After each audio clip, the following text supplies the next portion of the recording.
السلام علیکم ورحمۃ اللہ.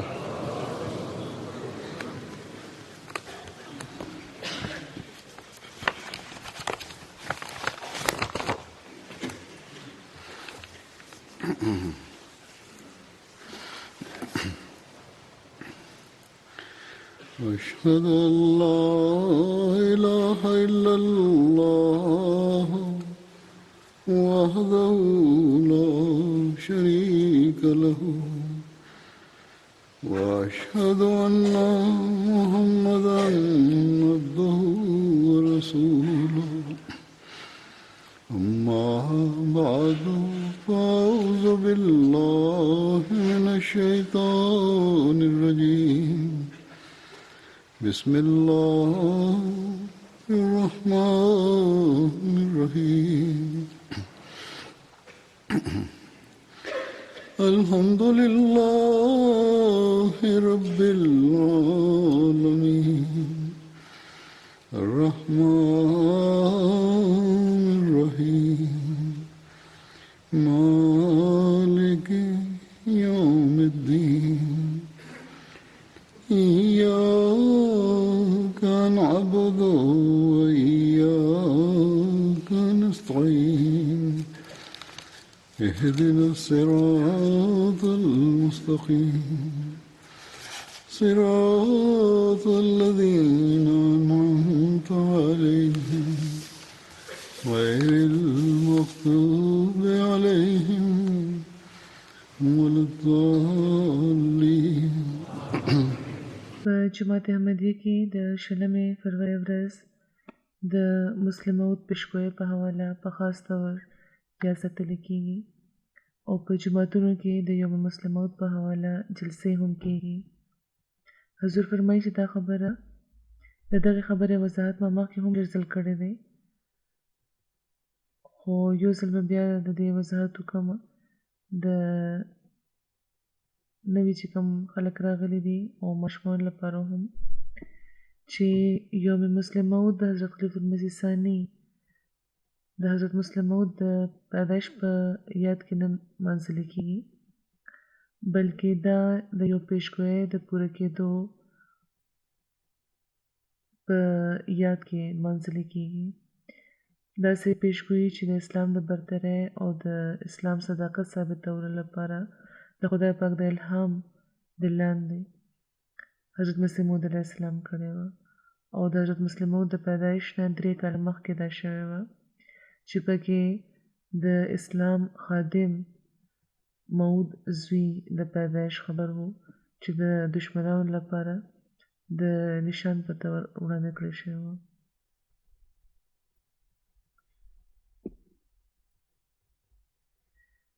نو پرون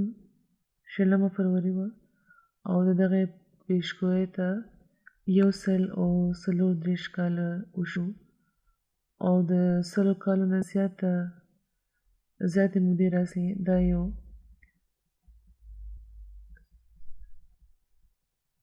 ځلند نشان دی. برحال حضور فرمایي لکه څنګه چې ما وویل په دغه حواله په جوماتونو کې جلسې کېږي او پیشګویي چې مختلف اړخونه او د موعود زوی د مختلفو خصوصیاتو باره کې چې کم مختلف خصوصیات چې په دې کې دي نو دې باره کې څه د بیانېږي په دغه جلسو کې او د 1-2 غنټو په جلسه کې ټول نکات او د هغې اهمیت او د هغې د پوره کېدو شان نشي بیانېدی. نو چې په جلسه کې د دې پوره احاطه نشي کېدی نو په خطبې کې خو د دې مختلف اړخونه بیانول حضور فرمایي بالکل ناممکنه خبره ده. نو حضور فرمایي دې لپاره ما دا سوچ کړی چې هغه نکتې چې تفصیلات حضرت مسیح موعود رضی الله عنه په خپله بیان کړي دي نو په هغې کې به ځینې بیان کړم. حضرت مسیح موعود چې کوم چې څه بیان کړي دي د هغې د لوستو او د اورېدو د خپل یو خوند او خپل یو احساس وي. بهرحال د دغو مختصرو حوالو نه هم اندازه کېږي چې دغه پیشګویۍ وسط څومره و په کم شان دا د حضرت مسیح موعود علیه السلام د موعود په ذات کې پوره شوې وه. بهرحال دې نه مخکې زه د حضرت مسیح موعود علیه السلام په الفاظ کې د پیشګویۍ چې کوم الفاظ دي او تفصیل هغه به بیانوم. حضرت مسیح موعود علیه السلام د خپلو پیشګویو ذکر فرمایي او مخالفین ته دا وایي چې کوم پیشګویۍ دي، او د مسلمو د پیشګویۍ په حواله فرمایي چې وړومبی پیشګویي د خدای پاک په الهام او د رحیم او د عز وجل خدای او د رحیم او د کریم او د بزرګ برتر خدای په حکم چې هغه خدای چې په هر څیز قادر دی جل شانه و عز اسمه، هغه ما ته الهام کړو او ما ته دا ویلي وو، دا فرمایلی وو چې زه تاله د رحمت یو نشان در کوم، د هغې مطابق چې څه چې تا مانه غوښتي وو. ما ستا زاری واورېدی او ستا دعاګانې مې په خپل رحمت قبولې کړې، او ستا سفر چې د هوښیارپورو د لودیانې سفر و هغه مې تا لپاره برکتي کو. نو د قدرت او د رحمت او د قربت نشان تاله درکړی کېږي، د فضل او د احسان نشان تاله درکړی کېږي،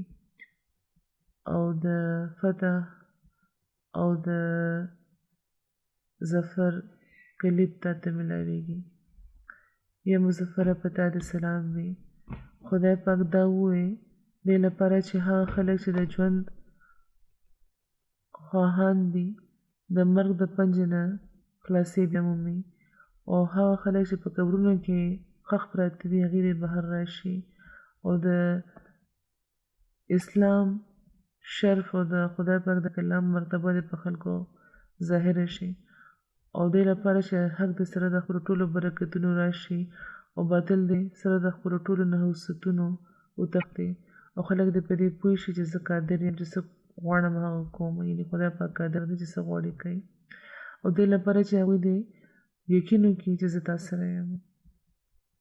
حضرت مسیح موعود علیه السلام خدای پاک فرمایي چې دې لپاره چې دوی دې یقین وکړي چې زه تا سره یم، او دې لپاره چې هغه خلک چې د خدای پاک په وجود ایمان نه راوړي او د خدای او د خدای دین او د هغه کتاب او د هغه پاک رسول محمد مصطفی صلی الله علیه و وسلم ته د انکار او د تکذیب په نظر ګوري، دې ته دې یوه ښکاره نښاني ملاوه شي او د مجرمانو لاره د ښکاره شي. نو په تا دې زیری وي چې یو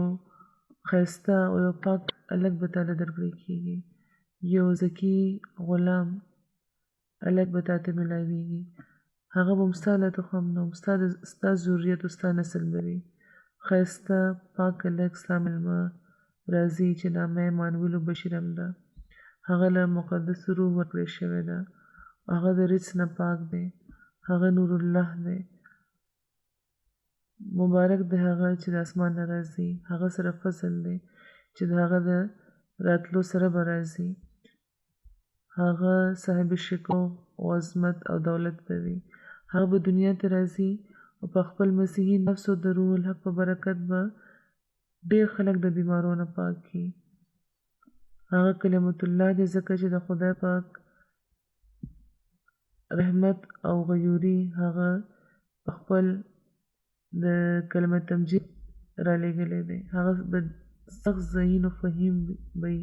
او د زړه نه به حلیم وي او د ظاهري او باطني علومو نه به ډکړې کېږي، او هغه به 3 څلور کوي. فرمایي چې مسیح اسلام فرمایي چې دې مانو باندې پوه نه شوم. دوشنبه ده، مبارکه دوشنبه، فرزند دلبند گرامی ارجمند مظهر الاول والآخر مظهر الحق والعلا کان الله نزل من السماء، د هغه نزول ډېر برکتي او د خدای پاک د جلال د ظهور موجب به وي. نور راځي نور چې خدای پاک د خپل د رضامندۍ په عدت ممسوح کړی دی. موږ به هغه کې خپله روح اچو او د خدای پاک سوری به د هغه په سر وي، هغه به زر زر لویږي او د اسیرانو د رستګارۍ سبب به جوړیږي، او د د ځمکې تر بوټونو پورې به هغه شهرت بیا مومي او قامونه به د هغه نه برکت بیا مومي او بیا الله به هغه خپل نفسي نقطې یعنې اسمان طرف ته به اوچت کړی شي وکانه امرا مقضیا. حضرت فرمایي چې دا دي د پیشګوی الفاظ چې مختلف اړخونه د موت زوی او د موت زوی خصوصیات بیانوي. خدای پاک نه نشان غوښتور لپاره مسیح موعود علیه السلام چې کومه چله کړې وه د هغې په نتیجه کې خدای پاک هغوی ته چې کوم الهام کړی و د هغې تفصیل معجز بیان کو. نو د دغه چله چې کوم ځای کې هغوی کړې وه د هغې نقشه هغوی بیانوي او چې کوم دعاګانې هغوی کړې وې او د دې د قبولیت په نتیجه کې چې الهام شوی و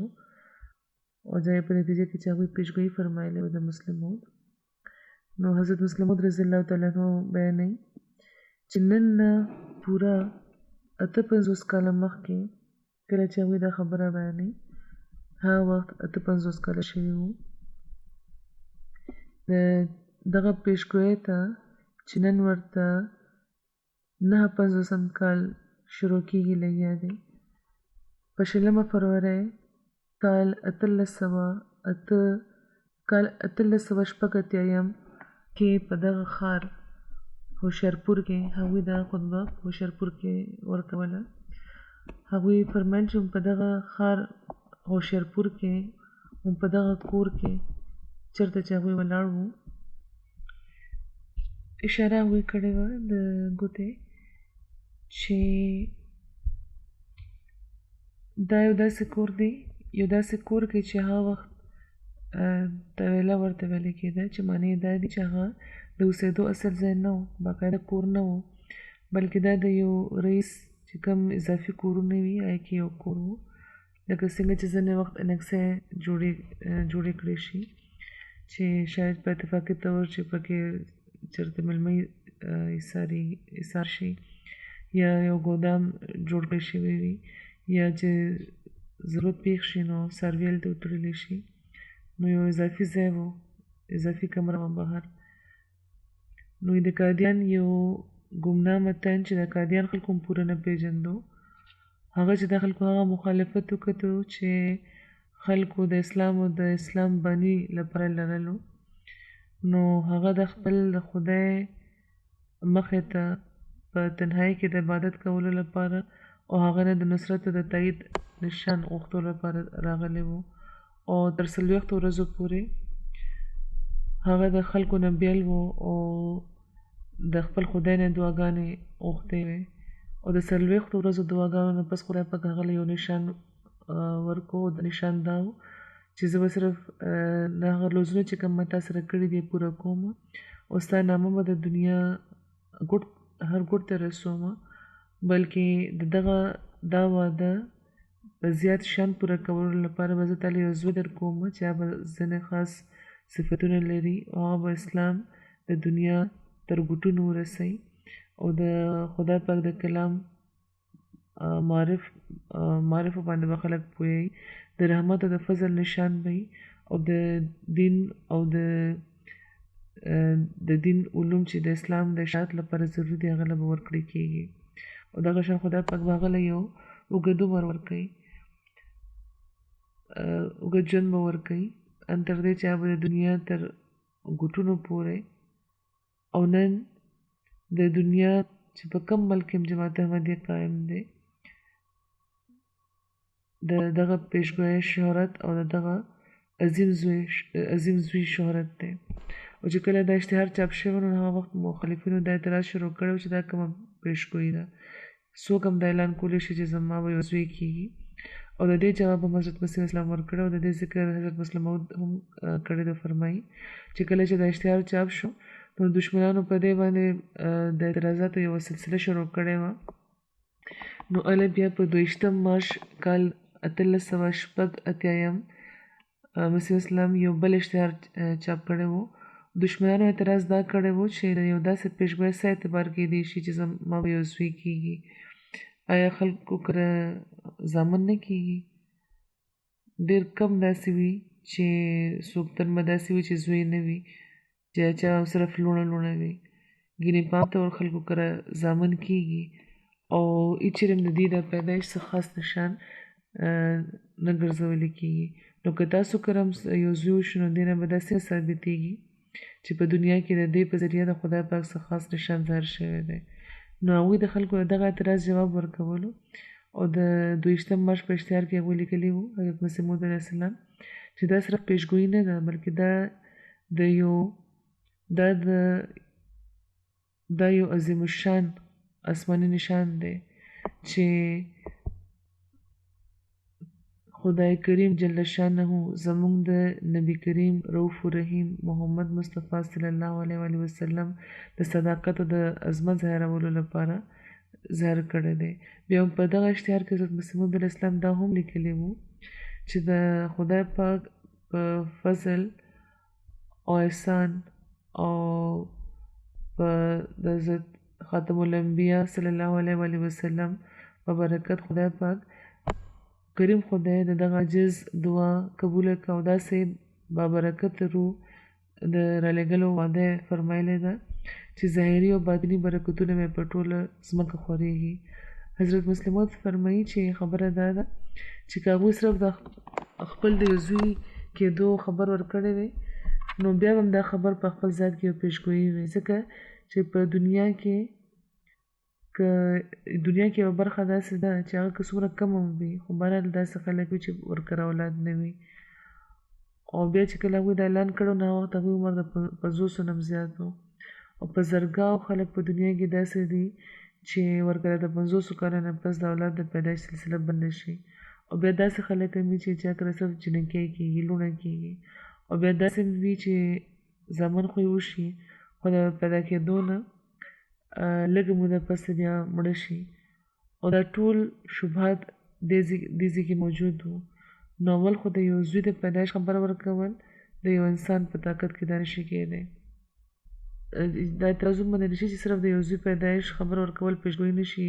بللی کېدی. نو سوال دا دی چې ما صرف د یو زوی د پیدایش خبر کله ورکړی دی؟ ما خو دا نه ویلي چې ما کره به یو زوی کېږي بلکې ما خو دا ویلي وو چې خدای پاک زما دعاګانې قبولې کړي او د داسې یو بابرکته روح د رالېږلو وعده یې فرمایلې ده چې ظاهري او باطني برکتونه به په ټوله ځمکه خورېږي. حضور فرمایي چې لکه څنګه چې ما وویل چې نن دنیا ګواهي ورکوي نن دنیا ګواه ده چې دغه موعود زوی د دنیا تر ګوټونو پورې شهرت بیامونتی دی او د هندوستان نه بهر یا د قادیان نه بهر د دنیا هر مشن د هغوی د صداقت ثبوت دی. ډېر مشنونه په دنیا کې د حضرت مسیح موعود په زمانه کې قایم شوي وو هماغه سلسله د دغه نظام سلسله تر نن روانه ده. د ځینې خلکو اعتراض دا هم و چې مسیح موعود به وروستو یوې زمانې کې پیدا کېږي 200 یا 300 کاله پس ته. د دې وضاحت کوي چې په څه وجه حضرت مسیح موعود علیه السلام نشان غوښتی و او ولې د هغوی په زمانه کې دا پیدا کېدل دا نشان پوره کېدل په کار وجه شوی دی. حضرت مسیح موعود فرمایي ځینې خلک وایي چې مسیح موعود به د حضرت مسیح موعود علیه السلام چېرته راتلونکي نسل کې د 300 کاله پس ته به راځي. دلته هم د نسل ذکر دی چې د آینده چې کوم نسل دی 300 کاله پس ته نو هغه به راځي په موجوده زمانې کې نشي راتلی. خو په دې کې یو تن هم د خدا پاک ویره نه کوي چې هغه لږ د پیشګویۍ الفاظ دې وګوري په دې د غور وکړي. حضرت مسیح موعود علیه السلام خو لیکي چې دا وخت په اسلام باندې اعتراض کېږي چې اسلام د نشان ښودلو څه طاقت ځان کې نه لري او پنډت لیکرام اعتراض کوي لګیا دی چې که اسلام رښتونی دی نو نشان دې وښودلی شي. اندرمن اعتراض کوي لګیا دی چې که اسلام رښتونی دی نو نشان دې وښودلی شي او په دې مسیح موعود علیه السلام د خدای پاک مخې ته ټیټ شوي و دا ورته وایي چې خدایه ته داسې نشان وښایه چې دغه خلک چې نشان غواړي دا د اسلام قایلان شي. داسې نشان وښایه چې د درمن مراد آبادي وغیره دا د اسلام قایل شي او دا معترضین موږ ته دا وایي فرمایي چې دا اعتراض کوونکي موږ دا وایي او موږ ته دا وایي چې حضرت مسیح موعود علیه السلام چې کله د خدای پاک مخې ته دا دعا کړې وه نو خدای پاک ورله دا خبر ورکړو چې نن 300 کاله پس به زه تاله یو زوی در کوم او هغه به د اسلام د صداقت نشان وي. نو په دنیا کې یو تل هم داسې به وي چې دغه خبره معقوله وګرځئ، انتهایي نامعقوله خبره ده. دا خو همداسې خبره چې لکه یو تن وي چې هغه د سخت تږي وي او چې هله په دروازه لاړ شي او ورته وایي چې وروره زه سخت تږی یم، خدای لپاره ما لږې اوبه راکړه، او مخه نه ورله هغه جواب دا ورکړي چې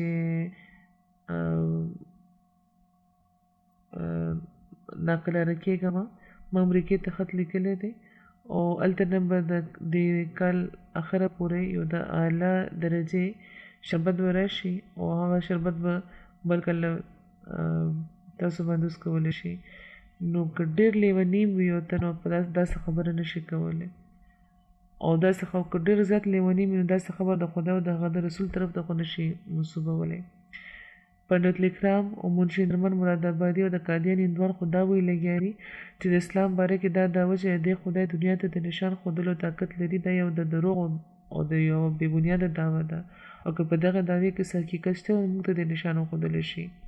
او حضرت مسیح موعود علیه السلام د خدای پاک مخې ته ټیټېږي او دا ورته وایي چې خدای زه تا ته دعا کوم چې ته ما ته د رحمت نشان وښایه، ته ما ته د قدرت او د قربت نشان وښایه راکړه. نو دا نشان خو په داسې یوې جوختې مودې کې ظاهرېدل پکار و چې دا خلک ژوندي وي چا چې دا نشان غوښتی و. نو همداسې شوي وو. په کال 1889 کې حضرت مسیح موعود فرمایي چې کله زما پیدایش د خدای پاک د پیشګویو د لاندې شوی و، نو دا خلک ژوندي موجود وو چې چا حضرت مسیح موعود علیه السلام نه نشان غوښتی و. او بیا څنګه چې زه لویېدم نو د خدای پاک نشانونه زیات نه زیات ظاهرېده. نو دا نشان د حضرت مسیح موعود علیه السلام په ژوند کې او د هغه خلکو په ژوند کې چې په اسلام باندې اعتراضونه کول ظاهرېدل ضروري وو، چا چې دا نشان غوښتی و او دا ظاهر شو. دا هم یوه ډېره اهمه خبره ده چې موږ ته دا معلومه وي چې د دغه پیشګویۍ اغراض څه وو، او ولې د حضرت مسیح موعود علیه السلام په زمانه کې د دغو اغراضو حاصلېدل ضروري وو. حضور فرمایي څه خو ما مختصر بیان که اوس، او دا چې ولې دا زوی ستاسو د مسیح موعود علیه السلام د جسماني اولاد او خپل اولاد داسې اولاد چې جسماني پلار یې هغوی وي د هغې په حق کې دا پوره کېدل، دا نشان پوره کېدل ضروري وو. یو ځای کې بهرحال د دغه اغراضو ذکر هغوی فرمایي چې حضرت مسیح موعود علیه السلام د خپل 20 فروری کال 1886 په اشتهار کې دا ذکر فرمایي چې خدای پاک ما باندې دا ظاهره کړې ده چې دا پیشګویي چې د دنیا مخې ته شوې ده د دې ډېر اغراض دي. وړومبی خو دا چې دا پیشګویي دې لپاره شوې ده چې څوک چې د ژوند خواهانه دي هغه د مرګ له پنجې نه خلاصې بیا مومي، او چې څوک چې په قبرونو کې پراته دي ښخ هغې د بهر راشي، یعنې چې کوم خلک چې په روحاني طور مړه شوي دي هغې دې ژوندي شي. نو که دا وګڼلی شي چې دا پیشګویي به د 400 کاله پس پوره کېده، نور وضاحت هغوی فرمایي، نو د دې معنی به دا جوړېږي چې ما دا پیشګویي دې لپاره کړې چې کوم خلک نه د ژوند خواهان دي هغه د بېشکه مړه دي اوسي، 400 کاله پس به هغوی ژوندي کړی شي. دا فقره بالبداهت باطل او غلطه ده. او یې فرمایي چې دا چله دې لپاره شوې وه چې هغه خلک چې د اسلام منکران دي د هغوی مخې ته د خدای پاک یو ژوندی نشان ظاهر شي، او کم خلک چې د رسول کریم صلی الله علیه وسلم د کرامت انکار کوي هغوی ته یو تازه او زبردست ثبوت د دغه خبرې ملاو شي چې اوس هم د اسلام خدای پاک د اسلام او د رسول کریم صلی الله علیه وسلم په تایید کې خپل نشانونه ظاهروي. هغه د الهام الفاظ چې دغه پیشګویۍ په غرض او په غایت رڼا اچوي هغه دا دی چې خدای پاک دا ووایي دې لپاره چې هغه خلک چې د ژوند خواهانه دي هغې د مرګ له پنجې نه نجات بیا مومي، او هغه خلک چې په قبرونو کې ښخ پراته دي هغې د بهر راشي.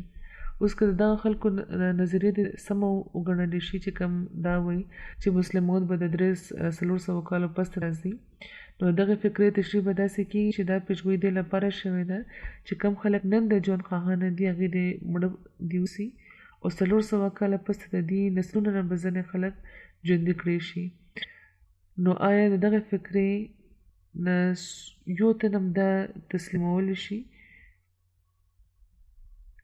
نو آیا دا فکره یو تن هم تسلیمولی شي؟ بله خبره دا چې دا پیشګویي دې لپاره وه چې د اسلام شرف د ظاهر شي او د کلام الله مرتبه د خلکو ته ښکاره شي. د دغې فکرې صفا مطلب دا دی چې د اسلام شرف هغه وخت په خلکو ظاهره نه و، همدغه شان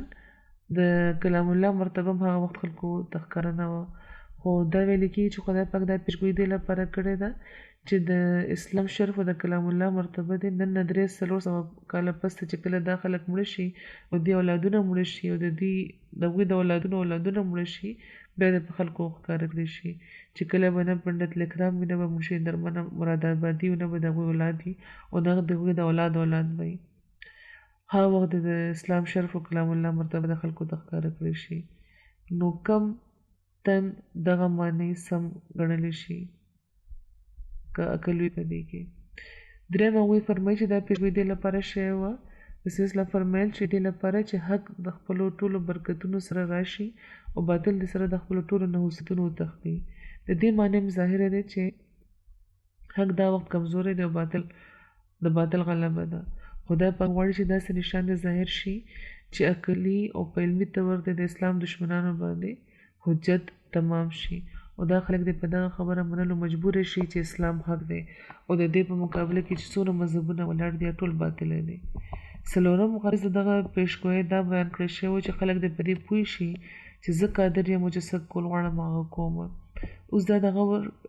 خبره ده، غور کولو خبره ده چې خلک څنګه خدای پاک په هغه صورت کې قادر ګڼلی شي چې دا وویلی شي چې 300 کاله پسه به یو نشان ظاهرېږي، نه پسه به تاسو په دغه تسلیمولو مجبور شي چې د اسلام خدای قادر خدای دی. داسې پیشګویۍ ته اکرام څه اهمیت ورکولی شو یا هغه خلکو چې هغه وخت په اسلام باندې اعتراض کولو او د رسول کریم صلی الله علیه وسلم نشانونه باطل ګرځول، اسلام یو مړ مذهب ګرځولو، په هغوی څه حجت کېدی شو چې تاسو به 400 کاله پس به خدای پاک قادر ګڼل شوی کوي. 400 کاله پس چې یوه پیشګویي پوره کېده نو هغه خلک چې هغه وخت موجود هغوی څنګه خدای پاک قادر ګڼلی شو؟ هغوی خو همدا به وایي چې موږ دا زباني دعوې دي دا نشو منلی چې 400 کاله پس به داسې وشي. دا خو هر څوک ویلی شي، خبره خو دا ده چې نشان دې زموږ مخې ته راشي او د اسلام د خدای قادر کېدل دې ثابته کړی شي. نو دا نشان ځکه د هغوی په ژوند کې پوره کېدل وو. پنځم غرض دا بیان کړی شوی و چې دوی دې یقین وکړي چې زه تا سره یم، یعنې خدای پاک حضرت مسیح موعود علیه السلام سره دی. که دغه پیشګویۍ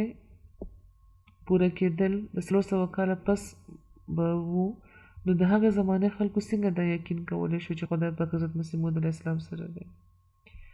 شپږم غرض دا بیان کړی شوی و چې هغه خلک چې د خدای پاک په وجود ایمان نه لري او د خدای او د هغه دین او د هغه کتاب او د هغه پاک رسول محمد مصطفی صلی الله علیه وسلم ته د انکار او د تکذیب په نظر ګوري، هغوی ته د یو ښکاره نشاني میلاوه شي. د دې معنی هم دا جوړیږي چې زما په زمانه کې څوک چې د اسلام تکذیب کوي لګیا دي، د حضرت مسیح موعود علیه السلام په زمانه کې زه د هغوی مخې ته دا پیشګویي کوم چې هغوی ته د اسلام د صداقت یو ښکاره نشان میلاو شي. هغه به که 400 کال پس میلاویږي او د هغه وخت چې کله د موجوده زمانې خلک بلکې د هغوی د اولاد او د هغوی د اولاد هم څوک به ژوندي نه وي، نو داسې د عقل خبره نه ده. اووم غرض هغوی بیانوي چې دا پیشګویي دې لپاره شوې ده چې د مجرمانو لاره د ظاهره شي، دا معلومه شي چې هغوی دروغجن دي. نو کوم یو تن چې د 400 کاله پس به راتلو نو د هغه زمانې خلکو د څنګه پته لګېدی شو چې هغوی دروغ ویل لګیا دي، مجرمان دي. نو دا پیشګویي د حضرت مسیح موعود علیه السلام په خپل اولاد باره کې و او لکه څنګه چې د پیشګوی الفاظ دي چې ستا د تخم نه او ستا د ذریتو د نسل به وي د رستو راتلونکي نسل نه نو دا د هغې د زوی باره کې دا پیشګویي وه چې ډېر په شان پوره شوه او تر 250 کالو پورې د حضرت مسلم موعود خلافت یو روښانه ځلند نشان په شان په دنیا ظاهره شو او د هغوی د علم او د معرفت چې کم کار دی نو غیار هم د هغې معترف دي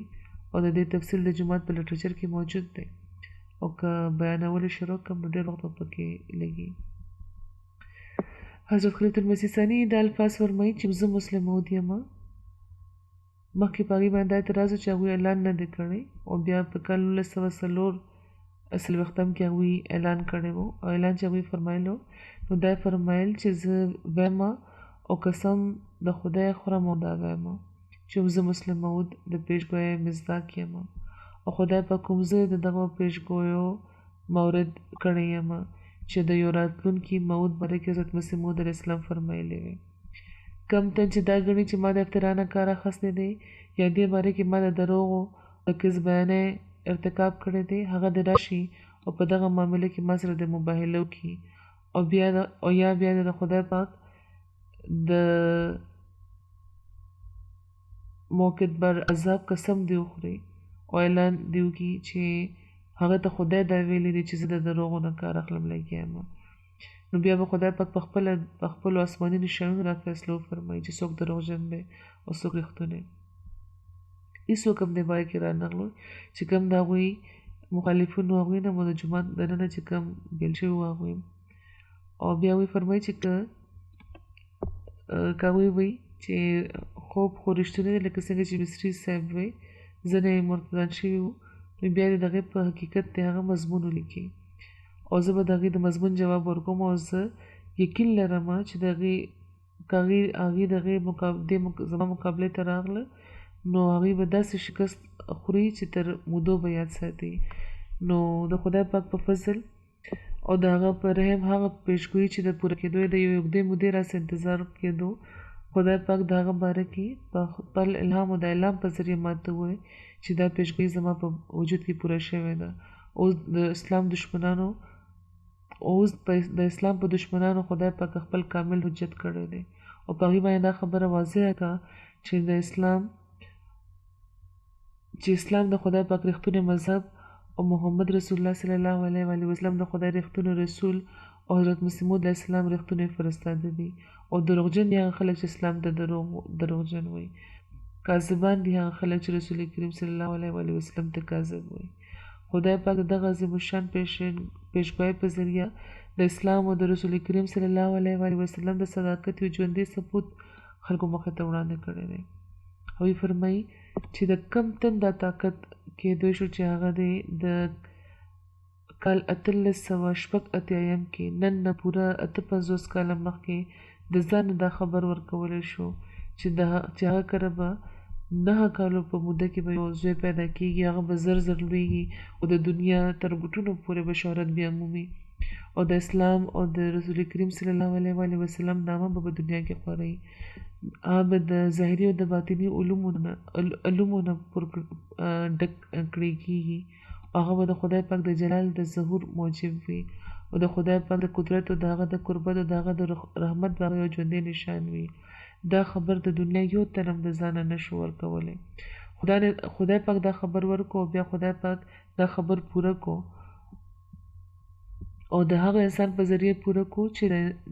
د چا باره کې چې ډاکټرانو د امید هم نه لرلو چې هغه به ژوندی پاتې کېږي یا عمر به ورته ملاویږي. یعنې د حضرت مسلم موعود شروع کې چې کوم حال و د صحت هغه دا و چې د ډاکټرانو امید به نه لرلو چې دوی به ژوندی پاتې کېږي یا نه.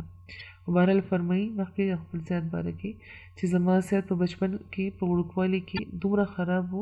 چې په یو موقع ډاکټر مرزا یعقوب بیګ صاحب زما باره کې حضرت مسیح موعود علیه السلام ته ویلي وو چې دې ته ټي بي شوې ده او دا یې چېرته په غریز مقام ته دې واستولی شي. نو حضرت مسیح موعود علیه السلام وایي زه شملې ته لېږلی وم خو هلته چې زه لاړم نو زړه مې خفه و بیا ځکه زه زر واپس راغلم. یو داسې انسان چې صحت یې یو ورځ هم چېرته ښه نه و هغه انسان خدای پاک ژوندی پاتې کو او د لپاره ژوندې پاتې کو چې هغه په ذریعه پیشګویي پوره کړي او د اسلام او د احمدي صداقت ثبوت د خلکو له ورکړي. بیا هغه تن چې په ظاهري علومو کې ورته یو علم هم حاصل نه و، خو خدای پاک په خپل فضل فرشتې زما تعلیم لپاره راولېږلې او ما ته د قرآن هغه مطلبونه وښودل چې د یو انسان په هم ګمان کې هم نشو راتلی. هغه علم چې کوم خدای پاک ماله راکړی دی، هغه روحاني چینه چې زما په سینه کې رابیدلې ده، هغه خیالي او قیاسي نه ده، بلکې داسې قطعي او یقیني ده چې زه ټول دنیا له چیلنج ورکوم چې که د دنیا په لمن یو تن داسې شته چې هغه دعوه کوي چې خدای پاک له طرف هغه قرآن ښودلی شوی دی، نو زه هر وخت هغه سره مقابلې لپاره تیار یم. هغه زمانه کې هغوی دا چیلنج ورکړی و، خو یا فرمایي چې زه خبر یم چې نن د دنیا په لمن باندې زما نه بغیر بل یو تن هم نشته چې خدای پاک د قرآن علم ورله ورکړي وي. خدای پاک ماله د قرآن علم بخښلی دی او په دې زمانې کې د قرآن ښودلو لپاره زه د دنیا استاد مقرر کړی یم. خدای پاک زه په دغه غرض ودرولی یم چې زه د محمد رسول الله صلی الله علیه و آله وسلم او د قرآن نامه د دنیا ګوټونو ته ورسوم او د اسلام په مقابله کې د دنیا ټول باطل ادیانو له همیشه لپاره شکست ورکوم. دنیا د زور ولګي او خپل ټول طاقتونه او جمعیتونه دې راغونډ کړي او عیسایي بچیانو دغې حکومتونه دې رایوځای شي، یورپ او امریکا هم دې رایوځای شي، د دنیا ټول لوی لوی مالدار او طاقتور قومونه دې راجمع شي او هغوی د ما په دغه مقصد کې ناکامولو لپاره دې اتحاد وکړي. خو بیا هم زه د خدای قسم خورم او دا وایم چې زما په مقابله کې به ناکامه پاتې کېږي او خدای پاک به زما په دعاګانو د تدبیرونو مخې ته به د هغې منصوبې مکرونه او فریبونه به ملیامید کړي او خدای پاک زما په ذریعه زما د شاګردانو او زما پسې چې روان کوم خلک دي د هغوی په ذریعه به د دغه پیشګویۍ صداقت ثابتولو لپاره د رسول کریم صلی الله علیه و آله وسلم د نامې په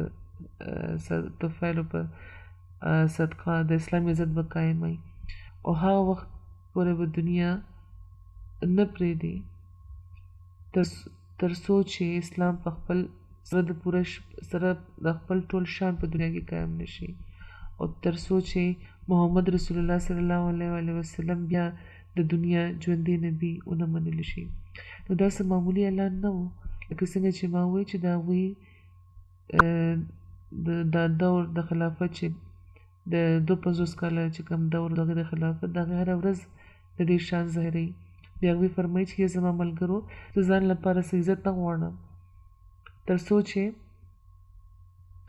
خدای پاک په ما ظاهره نه کړي، زه د نور عمر هم امید نه لرم،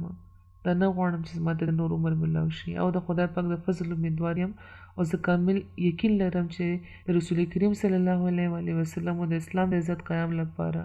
او اسلام یو ځل بیا په خپلو خپو درولو لپاره او د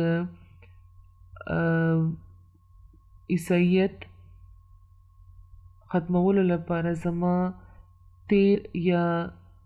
را روان کارونه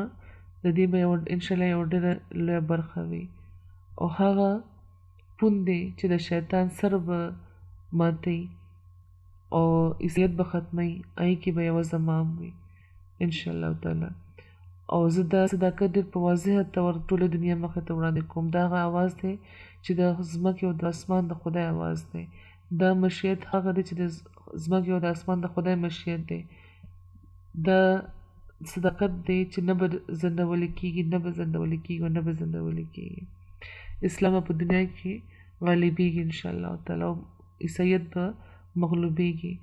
اوس یو سهاره نشته چې عیسایت زما د حملو نه بچ کړي. خدای پاک به زما په لاس دله شکست ورکوي او یا خو به زما په ژوند کې د دې سر به چخڼی کېږي داسې چې هغه به بیا د سرو چتولو طاقت نه لري، یا زما د کرلي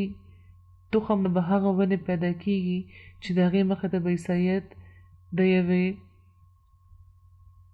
خشکې جاړی په شان دی به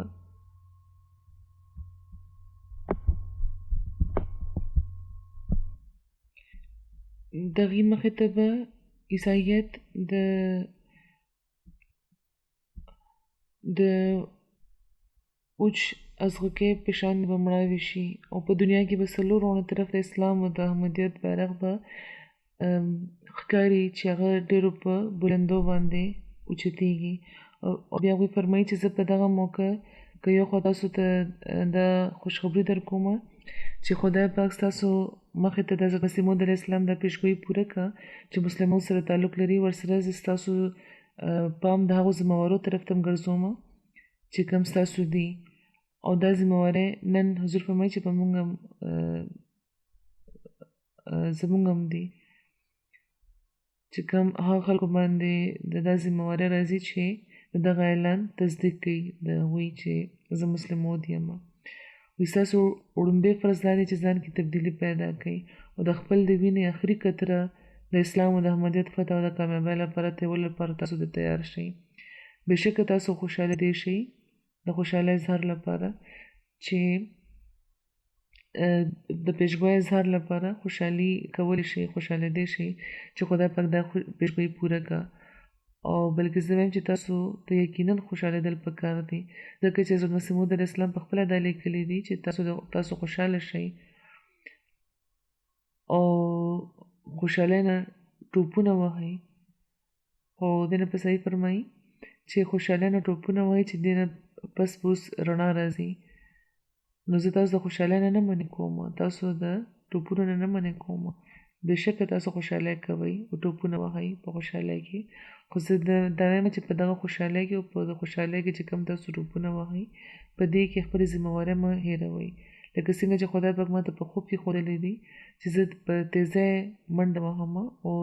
ځمکه زما د خپو د لاندې راغونډېږي لګیا ده دغه شان خدای پاک په الهام کې زما باره کې دا خبر ورکړی چې ته به زر زر لویږي نو زما لپاره همدا مقدر و چې زه به په تیزۍ خپل قدمونه د ترقیاتو په میدان کې اوچتوم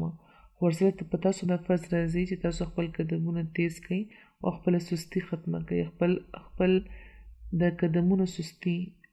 ختمه کړئ برکتي دي هغه چې زما په قدم سره قدم دي او په تیزۍ د ترقیاتو میدانونو کې منډه کوي خدای پاک د رحم وکړي په هغه ته چې د ناراسته او د غفلت نه کار اخلي خپل قدمونه نه تیزوي او په میدان کې د مخکې ورتو په ځای د منافقانو په شان خپل قدمونه وروستو کوي که تاسو هغوی فرمایي چې په ترقي کول غواړئ نو په خپلې ذمهوارۍ په صحیح طور ورباندې پوه شئ او زما قدم سره قدم او زما اوږې سره اوږه ملاوه کوي او مخ شئ چې موږ د کفر په قلب کې د محمد رسول الله صلی الله علیه وسلم جنډه خښه کو او باطل همیشه لپاره د دنیا د لمنه ختم کو نیست نابود کو او انشاءالله همداسې به کېږي ځمکه او اسمان زندولی کېدی شي خو خدای پاک دا خبرې چې نشي زندولی کېدی حضور فرمایي چې خدای پاک دې موږ له توفیق راکړي چې موږ دې کار وکړو او صرف د جلسې دې نه کوو بلکې د اسلام پیغام دې په دنیا کې هم خورو او په دې خبره صرف نه خوشحالېږو چې موږ جلسې ولګوو بلکې په حقیقي طور د موږ د هغه مشن مخکې کوونکي او دا کار مخکې کوونکیو کې شامل وو چې کوم لپاره حضرت مسیح موعود علیه السلام خدای پاک را لېږلی وو او چې کوم لپاره هغوی بې شمېره پیشګویي هم فرمایلي دي او د مسلمود پیشګویي هم په هغه پیشګویو کې یوه پیشګویي ده حضور فرمایي چې اوس د هغوی د حضرت مسیح موعود د کارونو په سلسله کې په اختصار به صرف د یوې خبرې ذکر کوم چې د پیشګویۍ په الفاظ کې دا دي چې د ظاهري او د باطني علومونه به ډک کړی شي د دې یوه ننداره چې کوم د هغې د کار د هغه به زه تاسو ته وړاندې کړم حضرت مسلم موعود رضی الله عنه کوم کتابونه او لیکچر او کوم د هغوی تقریرونه وو هغه د هغې مجموعه د انوار العلوم په نامه چاپ کېږي لګیا ده ډېر جلدونه چاپ شوي دي او چې کم خلک په اردو پوهېږي هغوی ته پکار ده چې دا دې لولي ځینې کتابونه انګریزي ترجمې هم کېږي لګیا دي دا وخت ته پورې د انوار العلوم 26 جلدونه چاپ شوي دي او په دې کې 600 او 80 کتابونو لیکچرې او تقریرونه راغلي دي د خطبه محمود دا وخت 9 جلدونه چاپ شوي چې پکې تر 1959 پورې چې څومره خطبې هغه چاپ شوي دي په دغه جلدونو کې 2000 300 خطبې شاملې دي. د تفسیر صغیر 1000 صفحې دي. تفسیر کبیر 10 جلدونه دي او په دې کې د قرآن د 9 سورتونو تفسیر بیان شوی دی. د تفسیر کبیر 10 جلدونه صفحې، تفسیر صغیر 1000 صفحې دي او تفسیر کبیر په 10 جلدونو محیط دی چې پکې د قرآن د 9 سورتونو تفسیر بیان شوی دی. د تفسیر کبیر د 10 جلدونو صفحې ټولې صفحې 15000 او 900 دي او چې کوم غیر مطبوع تفسیر دی د حضرت مسلم موعود چې کوم د هغوی درسونه وو غیر مطبوع او رسول صلی الله علیه کمپوز کړي دي او د فضل عمر فاونډیشن ته ورکړي دي. د هغې 3094 صفحې دي. نه پس اوس ریسرچ دلته حضور فرمایي چې ما ویلي دي چې د حضرت مسلم موعود چې کوم تحریرات دي فرمودات دي هغه د تفسیر قرآن باره کې هغه د راغونډ کړی شي. په دې باندې کار شروع شوی دی او تر اوسه پورې 9000 صفحو باندې مشتمل تفسیر حاصل شوی دی او نور کار په لا جاري دی. نو دا مختصره جایزه ده د هغوی د کارونو او حضرت مسیح صلی الله علیه وسلم په خپله خطبه کې دا جایزه بیان کړې وه. نو اقتباس به زه به ولولم. ای فرمایي چې خدای پاک دا ویلي چې حضرت مسلم موعود باره کې چې هغه به د ظاهري او د باطني علومو نه ډک کړی شي. دې باره کې حضرت مسیح صلی الله علیه وسلم چې ما ډېر تفصیلات راغونډ کړي دي خو دا به صرف هغه نقشه وړاندې کولی شم چې کوم ما د غرض لپاره تیاره کړې وه. هغه دا ده چې تفسیر په دې سلسله کې د حضور یو تفسیر خو تفسیر کبیر ته په خپله دومره عجیبه تفسیر دی چې کم تن په غور که د دې یوه برخه هم لوستې وي نو دغه خبره تسلیمولو مجبوره وي چې که دنیا کې یو ډېر زبرګ انسان هم پیدا شي او هغه صرف د قرآن دا برخه تفسیري نوټونو سره چاپ کړی وي نو هغه په دنیا کې ډېر زبرګ انسانانو کې شمیرل کېدو لپاره به کافي وي. خو صرف هم په دې بس نه دی، د قرآن باندې نور هم کتابونه لیکلي دي او زما خیال دی چې حضور صرف په قرآن باندې د قرآن په تفسیر باندې 8 یا 10 زره صفحې لیکلي دي. د تفسیر کبیر چې کوم 11 جلدونه دي هغه هم په دې کې شامل دي. د کلام باره کې حضور 10 کتابونه او رسالې لیکلي دي. روحانیت، اسلامي اخلاق، په اسلامي عقایدو باندې 11 کتابونه او رسالې لیکلي دي. سیرت په سوانح باندې 14 کتابونه او رسالې لیکلي دي. په تاریخ باندې 4 کتابونه او رسایل، په فقه باندې 3 کتابونه او رسایل، په سیاسیاتو باندې د تقسیم نه مخکې 15 کتابونه او رسالې او د تقسیم نه پس په سیاستو باندې هغوی 9 کتابونه رسالې لیکلي وو. د کشمیر په سیاست باندې 15 کتابونه رسالې. د طریق احمدیت چې کوم مخصوص مسلې دي د هغې طریقات دي پای باندې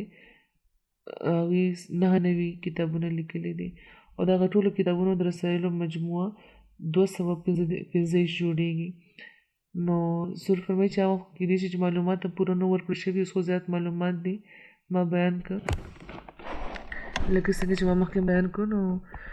فرمایي لکه څنګه چې په الهام کې دا و چې علوم د ظاهري او د باطني علوم نه به دا ډکړی کېږي نو په دې باندې که یو نظر واچوي په دې اعداد و شمار باندې نو دې نه هم د دې علوم ظاهري معلومیږي، علوم باطني ښکاره کېږي. او بیا مزداره خبر ده چې کله هم چې هغوی یو کتاب یا رسالې لیکلی ده نو هر تن به هم دا وایي چې دې نه بهتره نه شو لیکلی کېدی. سیاست کې چې کله هغوی قیادت سنبال کړی و نو هغه وخت د سیاست باره کې به هغوی ډېر مشورې قاعدانه مشورې ورکولې او د لوی نه لوی مخالف هم د هغې چې کوم بې مثاله قابلیت و د هغې تسلیمولو باندې مجبوره شوی و. نو د حضور د علوم ظاهري او د باطني نه د پوره کېدو باره کې یو ډېر لوی تفصیل دی او د دې زرمه برخه هم حضرت مسیح صلی الله علیه وسلم فرمایي چې د دې زرمه برخه کې هم زه نشم تللی، صرف یو سرسري څیز مې ستاسو مخې ته کېښودو او بیا هم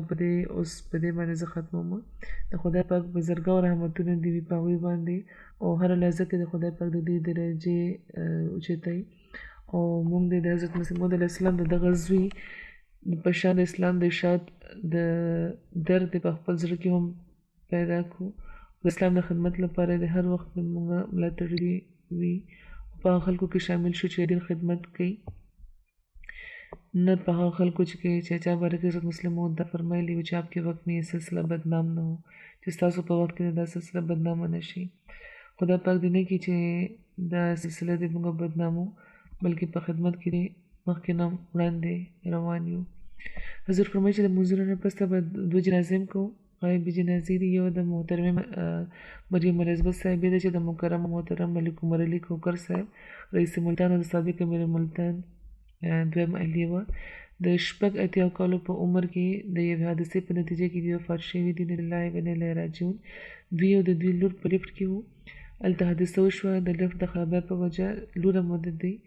هغه پکې زخمي شوی وه. بهرحال هسپتال کې دی بیا بچ نه شو او دی جرمن وو او په هیمبرګ کې دی اوسېده. د کال 1934 د دوی پیدایش وو او په کال 1952 کې دوی بیعت کړی وو د ملک عمر علي کوکر صاحب سره. د دوی بیا واده شوی وو او دوی پاکستان ته بیا منتقل شو او بیا د دوی د وفات نه پس جرمني ته واپس راغله او بیا واپس پاکستان ته لاړه. د وصي په بابرکته نظام کې دوی شامل وو. د لمونځ د روژې پابند وو. په وخت باندې لمونځ کولو به دوی ډېر اهتمام کولو، ډېر حساب به دوی ساتلو د نور د پرېوتو، د نور د راختو او د قرآن تلاوت به هم دوی باقاعدګۍ سره کولو. روژې به یې وې باقاعدګۍ سره. د دوی ماشومانو هم بیان کړي دي چې زموږ پلار سره د دوی واده په کال 1952 کې شوی وو او هغه چې کوم د سلسلې مربي وو په جرمني کې مکرم عبداللطیف صاحب، هغوی بیعت کړی و د دوی او دوی باندې او نکاح د دوی کړی و. د واده نه پس دوی پاکستان ته راغلي او ماشومان دا وایي چې زموږ چې کومه وړومبی مور وه د مکرم ملک عمر علي صاحب چې کومه وړومبی ښځه وه سیده صاحبه چې د حضرت میر محمد اسحاق صاحب لور وه، هغوی سره به دوی یو ځای اوسېده او د هغوی به ډېر احترام کولو. او پاکستان ته چې دوی راغله نو د لمونځ د قرآن دوی بیا شروع کړی و او دوی لپاره د یو استاذ انتظام شوی و او ټوله نه مخکې چې دوی کوم کتاب لوستی و هغه د حضرت مسیح موعود علیه السلام اسلامي اصول کې فلسفي و. د پاکستان کې اوسېدو په وجه دوی اردو او سرایکي ژبه هم ویلی شوه او پوهېدم دی او د دوی ماشومانو یوه لور او یو زوی او یو لور او چې کله د دوی د ودونو د فیصلې وخت راغلی نو د ملک صاحب چې کومه مشره اهلیه وه سیده صاحبه په هغې باندې دوی دا فیصله پرېښې وه چې چېرته تاسو بهتره ګڼئ د دوی ودونه وکړئ. او د دوی یو زوی و طارق علي او یوه لور و طاهره. خدای پاک د دوی سره د مغفرت او رحم سلوک وفرمایي، درجات د دوی اوچت کړي. دویمه جنازه د ګران جهاد فارس احمد ده چې د 12 کال عمر کې وفات شوي دي. انا لله و انا الیه راجعون. دا د طارق نوري او د عطیة العزیز ختیجه زوی و او د دې ماشوم نیکه د مور له طرفه فاروق احمد خان دی چې د حضرت نواب عبدالحفیظ بیګم صاحبې نوسې دی ټولو کې مشرې. هغوی هم دا لیکلي دي او ډېرو خلکو ماته دا لیکلي دي چې د دې ماشوم ډېر نمایانه خصوصیات و، ډېر پوهې هلک و، خلافت سره ډېره مینه لرله جوره او ډېر باقاعدګۍ سره حضور فرمایي چې ماته به خط هم لیکلو، امتحان به و یا څه نورې خبرې وې نو همیشه به خط لیکلو. په خپل احمدي کېدو به ډېر فخر کولو. پاکستان کې احمدي کېدل او سکول کې دا وینا دا ډېره لویه خبره ده او خطبې به دې باقاعدګۍ سره اورېدې. وقفینو کلاسونو کې هم شامل و او د خپل د عمر په لحاظ د وقفینو نصاب هم دې ټول یاد و. د حضرت مسیح موعود علیه السلام قصیده هم دې یادوله. جماعتي چندو کې په تحریک جدید کې په وقف جدید کې چې کوم په دې باندې کېده باقاعدګۍ سره به دې برخه اخیسته په خپله. جمعه سنټر ته به باقاعدګۍ سره لمونځ له تلو او د ژبې لمونځ طرف ته د سهار لمونځ نه پسه تلاوت به دې باقاعدګۍ سره کولو او د دې ملګرو هم لیکلي چې ډېر ښه اواز و. د اووم کلاس طالب علم و او په جنریټر کې کور کې اور لګېدو په وجه دې ته هم اور لګېدلی او زخمي شوی و او رغېدو لګیا و او ډاکټرانو هم دا ویل چې سمیږي، زخمونه یې ختمېږي لګیا دي، خو بیا څه انفیکشن زیات شو او بیا په نورو اعضا باندې انفیکشن اثر شروع کړو نو بیا په هسپتال کې دې وفات شوي وو. خدای پاک دې مرحوم سره ماشوم دې حضور فرمایي چې دغه عمر معصوم ماشومان یې جنتیان وي. خدای پاک د دې له د خپلو نازولو په قربت کې ځای ورکړي او مور دا پاللی دی، پلار خو چېرته ټول عمر د دې پوښتنه چېرته نه وه کړې او مور او نیا او نیکه د پاللې وو. خدای پاک د هغوی هم صبر او حوصله ورکړي او دوی لپاره یوه ډېره لویه صدمه ده، د دې د زغملو توفیق دې ورله ورکړي. خو د ماشوم چې کومه نیا وه طاهره بیګم صاحبه، هغه هم لکه څنګه چې وایي د مریم بیګم صاحبې لور ده، لکه څنګه چې ما وایي چې په لفټ کې چې کوم حادثه وه هغه هم زخمي شوې وه. خدای پاک د هغې له صحت او سلامتۍ والا ژوند ورکړي او د خپلو ماشومانو آینده ماشومانو همیشه خوشحالی دې ورته وښایي. یو هلک لیکلی دي چې جاهد یو ښه عادت دا و چې د بیمارۍ په حال کې چې کله په هسپتال کې و نو د دې چې مور ده د دې کزه درکلي کوکر زوی وایي چې زه هلته هسپتال کې وم نو د بیمارۍ په حالت کې مې هر وخت ما نه دا تپوس کولو چې کله مې بېهوشي حالت به ورباندې راغو چې نو دا تپوس به یې کولو چې ما مونځ کړی دی که نه، او بیا به فوراً مونځ شروع کړو په ملاسته. حضور فرمایي لکه څنګه چې ما وویل چې خدای پاک د دې درجات اوچت کړي او د ده مور او د ده نیا او نیکه هم صبر او حوصله او همت ورکړي.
الحمد لله نحمده ونستعينه ونستغفره ونؤمن به ونتوكل عليه ونعوذ بالله من شرور أنفسنا ومن سيئات أعمالنا. من يهده الله فلا مضل له ومن يضلل فلا هادي له ونشهد أن لا إله إلا الله ونشهد أن محمدا عبده ورسوله. عباد الله رحمكم الله، إن الله يأمر بالعدل والإحسان وإيتاء ذي القربى وينهى عن الفحشاء والمنكر والبغي يعظكم لعلكم تذكرون. اذكروا الله يذكركم وادعوه يستجب لكم ولذكر الله أكبر.